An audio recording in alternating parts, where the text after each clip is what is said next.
ਦੁਨੀਆ ਦੇ ਵਿੱਚ ਇੱਕ ਦਫਾ ਹੋਣਾ ਸਿਰਫ, ਦੁਨੀਆ 'ਚ ਇੱਕ ਫੇਰਾ ਸਿਰਫ।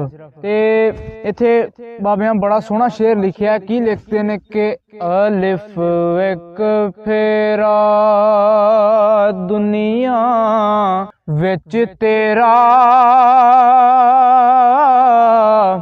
ਨਹੀਂ ਆਵਣਾ ਦੂਸਰੀ ਵਾਰ ਮੁੜ ਕੇ।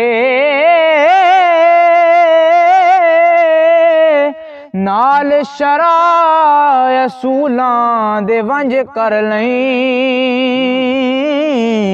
नहीं लंघना इस बाजार मुड़ के। ते तेरी कला दी तार ने टुट जाना,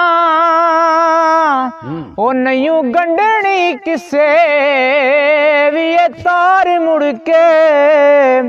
ओ जदों तीर तकदीर दा छुट गया,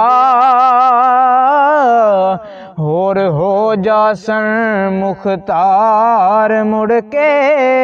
ते बाबा जी की लिखते हैं कि जेह्ड़े तू मकान बनाना है, इन्हां मकानां दे मालक कोई होर होई जाने ने। की लिखते हैं कि मालक इन्हां मकानां दे होर हो सन, मालक इन्हां मकानां दे होर हो सन।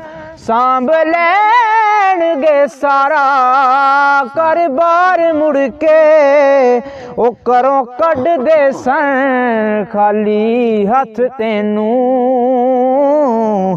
देनी किसे भी नहीं खलियार मुड़ के। चलो चली मुसाफरा कहण तैनू, करी रखने ते आवाज़ार मुड़ के। फौरन जंगल दे विच हथियार लैके, तेरी कोठड़ी करन तैयार मुड़ के। फौरन जंगल दे विच हथियार लैके, तेरी कोठड़ी करन तैयार मुड़ के।